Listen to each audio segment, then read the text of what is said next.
afternoon mga brothers, sisters. Ang ibabahagi ko po sa inyo ngayon ay paano nga ba natin makakamtan ang pangako ng ating Panginoong Hesus. So ayun po ang pagninilayan natin sa oras na ito. Bago ang lahat, ako'y mananalangin muna. Lord, salamat po at muli niyo po akong pinahintulutan na magpahayag ng mabuting balita ng Panginoong Hesus.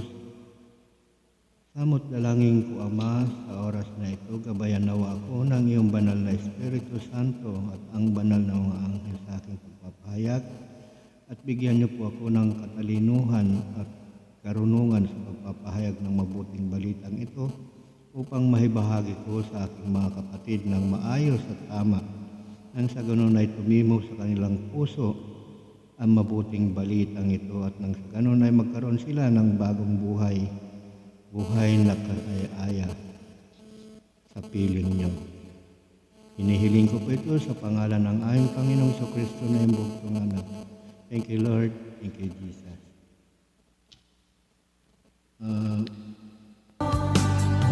Brothers and sisters, ang paalala ng Panginoon kung tayo'y tinawag na at hinirang ng Diyos at mapuspos na ng pagpapala at kapayapaan ng Diyos, dapat nating hanapin ang mga bagay na magtuturo sa atin upang mamuhay ng tapat sa Diyos. Sa pamamagitan nito, nangako siya ng mga bagay na mahalaga upang makaiwas kayo sa simbuyo ng kahalayan sa mundong ito at makihati sa kanyang kalikasang bilang Diyos.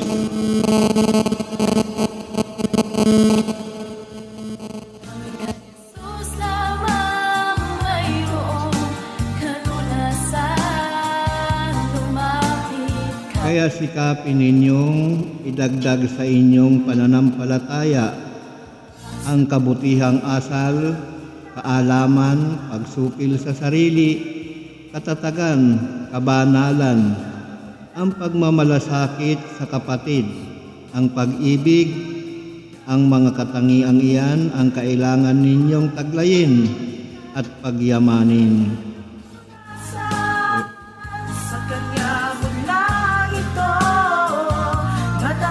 So, tunghayan po natin ito mga brothers and sisters sa Pedro 1 verse 1 hanggang 21.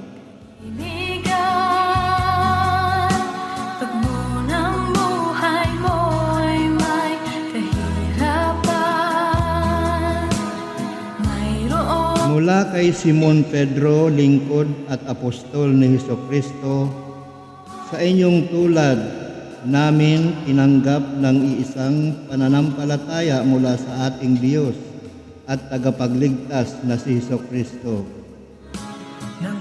Ayon sa kanyang katarungan, mapuspos nawa kayo ng pagpapala at kapayapaan ng Diyos.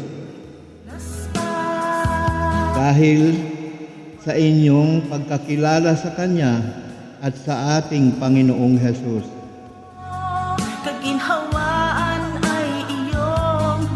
Tinanggap natin sa pamagitan ng Kanyang kapangyarihan ang lahat ng bagay na magtuturo sa atin upang mamuhay ng tapat sa Diyos. Ito'y dahil sa ating pagkakilala kay Jesus na siya ring tumawag sa atin upang mabahaginan ng kanyang karangalan at kapangyarihan. Sa pamamagitan nito, nangako siya ng mga bagay na mahalaga upang makaiwas kayo sa mapanirang simbuyo ng kahalayan. Umiiral sa mundong ito at makihati sa kanyang kalikasan bilang Diyos. Dahil dito, sikapin ninyong idagdag sa inyong pananampalataya ang kabutihang asal, Aming Jesus malangit o sa kabutihang asal, ang kaalaman, sa kaalaman, ang pagsupil sa sarili, sa pagsupil sa sarili, ang katatagan, sa katatagan, ang kabanalan, sa kabanalan, ang pagmamalasakit, lumapit sa kapatid at sa kanyang ilaga. ang pag-ibig. Ang mga katangiang iyan ang kailangan ninyong taglayin at pagyamanin upang ang inyong pagkilala sa Panginoong Hesukristo Mabigat ay huwag mawalan ng kabuluhan at kapakinabangan. Ang sino mang wala ng mga katangiang iyan ay mistulang bulag na nakalimot sa kanya mula. na pinatawad na siya sa kanyang mga kasalanan.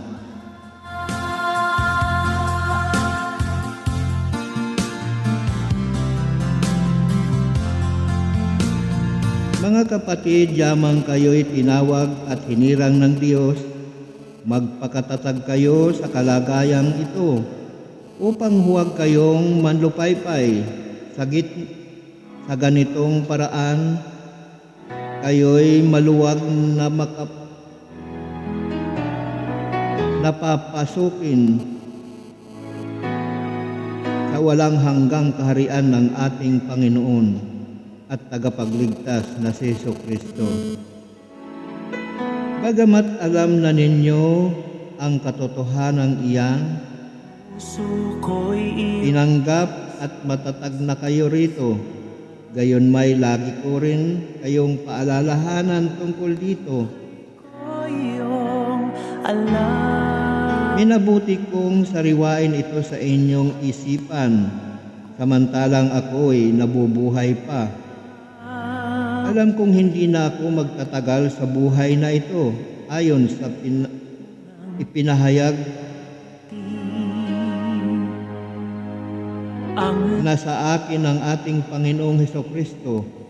Kaya't gagawin ko ang lahat upang maalala pa rin ninyong lagi ang mga bagay na ito kung ako'y sumakabilang buhay na. Ang ipinahayag namin sa inyo tungkol sa muling pagparito ng ating Panginoong Hesukristo na puspos ng kapangyarihan ay hindi sa mga alamat na katha lamang ng tao. Nasaksihan namin ang kanyang kadakilaan nang ipagkaloob sa kanya ng Diyos Ama ang karangalan at kapurihan. Salamat, Panginoon. Ito'y nangyari nang marinig ang tinig mula sa dakilang kaluwalhatian ng langit. May alam. Ito ang pinakamamahal kong anak. Siya ang lubos kong kinalulugdan. Narinig namin ito sapagkat kami kasama niya sa banal na bundok. Kaya naman lalong tumibay ang aming paniniwala sa ipinahayag ng mga propeta. Ko'y iyong Makabubuting ito'y pag-ukulan ninyo ng pansin sapagkat ang nakatutulad nito ay isang ilaw sa karimlan na tumatanglaw sa inyo hanggang sa mamanaag ang araw ng Panginoon at ang sinag ng tala sa umagay maglagos sa inyong puso. Higit sa lahat, tandaan ninyo ng aking ginagawa. na walang makapagpapaliwanag ng alinmang hula sa kasulatan sa bisa ng kanyang sariling kakayahan, sapagkat hindi nagbuhat sa kalooban ng tao ang hula ng mga propeta. Ito'y galing sa Diyos at ipinahayag ng mga taong tinasihan ng Espiritu. Yan po mga brothers and sisters, ang mabuting balita ng Panginoon buhat sa ikalawang sulat ni Pedro. Lahat ng bagay ay dilingid sa'yo. Tunghayan natin mga brothers and sisters sa banal na kasulatan ito ang ano nga ba yung mga pangako ng Panginoong Hesus para sa atin, sa mga nananalig at nananampalataya at umiibig sa Kanya. Patutunguhan, salamat sa'yo.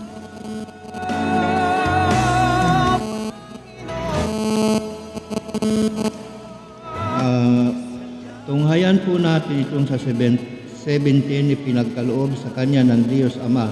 So tunghayan po natin dito sa Matthew 17, 1-5. Masusulat po dito, Sa'yo. Salamat, Panginoon. pagkaraan ng 6 na araw, isinama ni Jesus si Pedro at ang magkapatid na Santiago at Juan. At sila'y umakyat sa isang mataas na bundok. Samantalang sila'y naroon, nakita nilang nagbagong anyo si Jesus.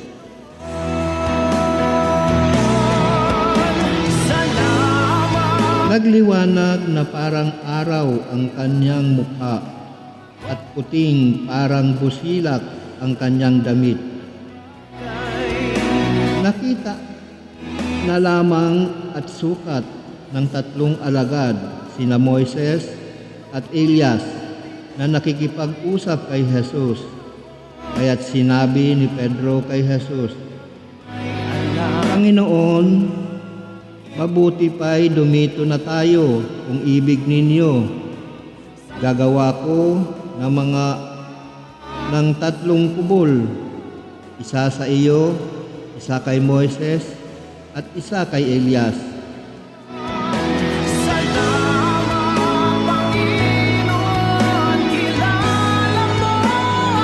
Nagsasalita pa siya nang liliman sila ng isang maningning na ulap.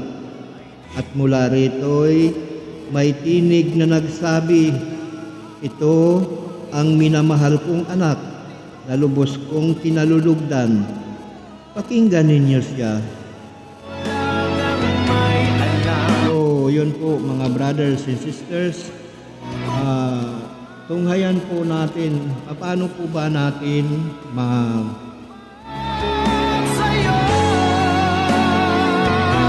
paano po ba natin mararanasan or malalaman ano po ba ang mga pangako ng Panginoon at paano natin ito matatanggap at maisa sa buhay. So, mayroon po tayo 2 hakbang upang ating magkaroon tayo ng guide na isa puso at isa buhay ang mga bagay, ang mga sulat na ito na banal na kasulatan upang tayo man ay magkaroon ng buhay na walang hanggan sa piling ng Panginoong Hesus. Tunghayan po natin sa John 14, 1-3. Huwag kayong mabalisa, manalig kayo sa Diyos at manalig din kayo sa akin. Ito po yung mga pangako. Sa bahay ng aking Ama ay maraming silid. Kung hindi gayon, sinabi ko na sana sa inyo at paroroon ako upang ipaghanda ko kayo ng matitirahan. Kapag naroon na ako at naipaghanda na kayo ng matitirahan, babalik ako at isasama kayo sa kinaroroonan ko. So yan po mga brothers and sisters, kung tayo ay mananalig sa Kanya, sa Panginoong Hesus, at iibigin natin at tutukdin natin ang Kanyang mga utos, ito po ang Kanyang pangako. Babalik siya at isasama tayo sa Kanyang kinaroroonan. So pagsikapan natin mga brothers and sisters na may sama tayo ng Panginoon upang makapiling natin ang Diyos Ama sa piling ng Panginoong Hesus. ng sandali. So, tunghayan pa rin natin dito sa John 14:12 hanggang 14. Sinasabi ko sa inyo, ang nananalig sa akin ay makagagawa ng mga ginagawa ko at higit pa rito, sapagkat pupunta na ako sa Ama. At anumang hilingin ninyo sa Ama sa aking pangalan ay gagawin ko upang maparangalan ng Ama sa pamamagitan ng anak.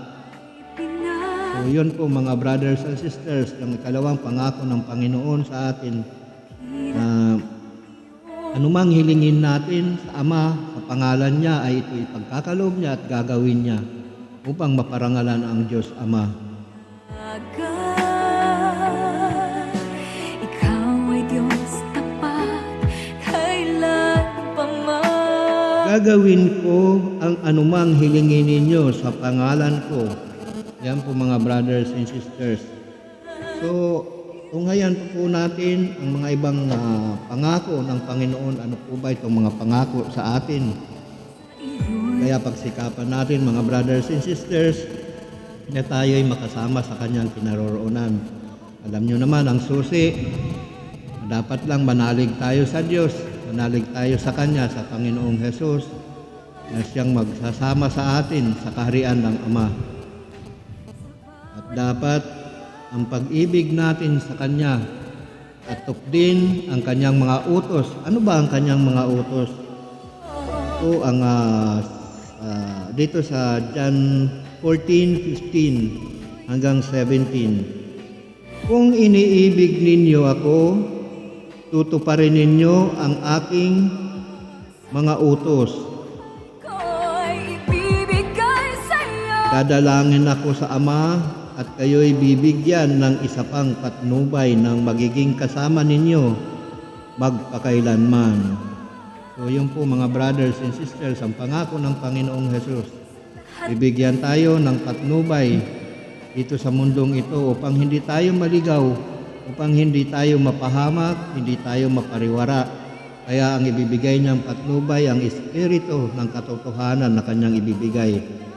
Sapagkat ito'y hindi alam ng sanlibutan, sapagkat hindi ito siya nakikita at hindi naririnig. Sapagkat ang nakakaalam lamang nito mga brothers and sisters ay ang mga taong pinagkalooban nito. Sapagkat ang Espiritu ng katotohanan, ito po ang magtuturo sa atin kung anong dapat nating gawin.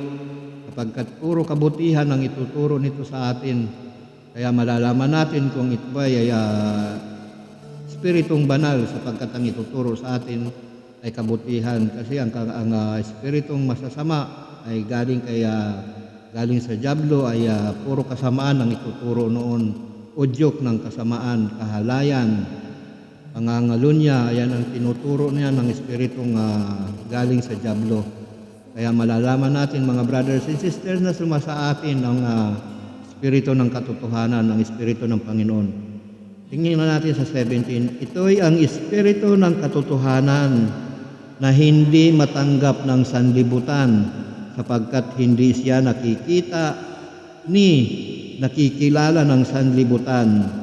Ngunit nakikilala ninyo siya sapagkat siya ay sumasa inyo at nananahan sa inyo. So kung wala tayong mga brothers and sisters, kung wala tayong mananalig sa Diyos at wala tayong pag-ibig sa Diyos at hindi natin tutupdin ang kanyang mga utos, ay hindi tayo magkakamit ng banal na Espiritu. Tunay ng katapatan mo. Ang tumatanggap sa mga utos ko at tumutupad, Gabi ko. nito ang siyang umiibig sa akin. So yun po mga brothers and sisters, may mga nagsasabi, niibig ko nga ika ang Diyos eh. Paano mo iibigin kung hindi mo susundin ang kanyang mga utos? Pagkat yun lamang ang basihan na malalaman ng Diyos Ama na sinusunod natin ang kanyang mga tuntunin, ang kanyang mga utos kung tayo'y tatalima sa kanyang mga tuntunin. Sapagkat doon lamang malalaman sa ating puso, makikita yan kung nalalaman ng Diyos kung ano yung nasa puso natin. Kaya yung mga nagsasabi na mahal nila ang Diyos ngunit hindi naman gumagawa ng makabubuti sa kanyang kapwa, yan ay nagsisinungaling, mga brothers and sisters. Tutuwid mo sa akin sa Sumagot si Jesus, ang umiibig sa akin ay tutupad ng aking salita. Iibigin siya ng aking Ama at kami sa kanya at mananahan sa kanya. Ayan po mga brothers and sisters, kung may pag-ibig tayo sa ating puso, pag-ibig sa Diyos, pag-ibig sa ating kapwa, pati ang Diyos sa Ama ay mananahan sa atin sapagkat tayo ang bayan ng Diyos. Tayo ang kanyang titirahan sapagkat yan po, mananahan sila sa atin. Hindi na iisa, hindi lang yung Espiritu, ang banal na Espiritu, kung hindi ang Panginoong Yesus at ang Ama. Ayan po, nasusulat po dito. maging sa dilim ng gabi. Ang umiibig sa akin ay tutupad ng aking salita. Iibigin siya ng aking Ama at kami sa kanya at mananahan sa kanya. Sa 26, ngunit ang patnubay ng Espiritu Santo na susuguin ng Ama sa pangalan ko ang siyang magtuturo sa inyo ng lahat ng bagay at magpapaalala ng lahat ng sinabi ko sa inyo. Ayan po mga brothers and sisters. So malalaman natin kung nasa atin ang banal na Espiritu Santo sapagkat yun ang magtuturo sa atin ng kabutihan. Kasi ang ituturo nito, pag-ibig sa kapwa, hindi galit sapagkat ang galit ay sa dyablo yun. Hindi pag-ibig sa kapwa, pag-ibig sa Diyos sapagkat ang Diyos ay pag-ibig. Ayan po. Dan salamat, Panginoon, sa So, yun po mga brothers and sisters. So, tunghayan po natin itong malalaman po natin ang pag-ibig sapagkat ito po yung unang utos ng Panginoong Jesus nung siya'y tanungin ng mga Pariseo, nung siya'y nangangaral, ano po ba ang mahalagang utos? Ito po yung pinakamahalagang utos sa kasulatan, ang pag-ibig. Pag-ibig sa Diyos, pag-ibig sa ating kapwa. Yan po ay walang hihigit na utos dito sa mga ito sapagkat nasusulat dito sa Matthew 22:34 hanggang 40. sa'yo ang papuri at pasasalamat.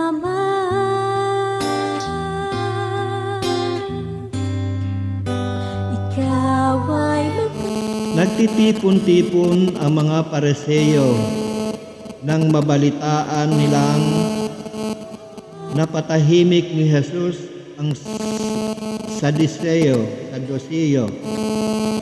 at isa sa kanila, isang dalubhasa sa kautusan, ang nagtanong kay Jesus upang subukin ito. Guro, alin po ang pinakamahalagang utos sa kautusan?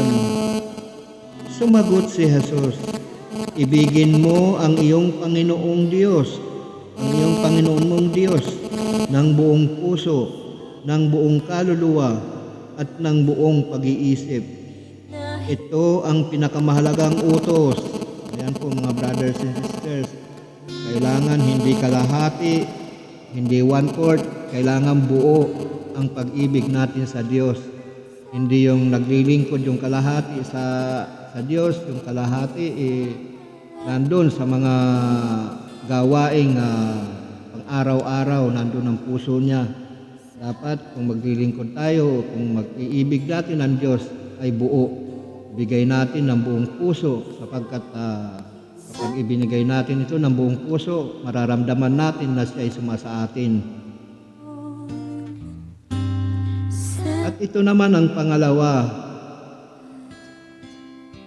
Ibigin mo ang iyong kapwa gaya ng iyong sarili. Sa dalawang utos na ito, nakasalalay ang buong kautusan ni Moises at ang turo ng mga propeta. Ayan po mga brothers and sisters, so hindi na po bago sa atin itong kasabihan, kahit dito ginagawang kasabihan ito.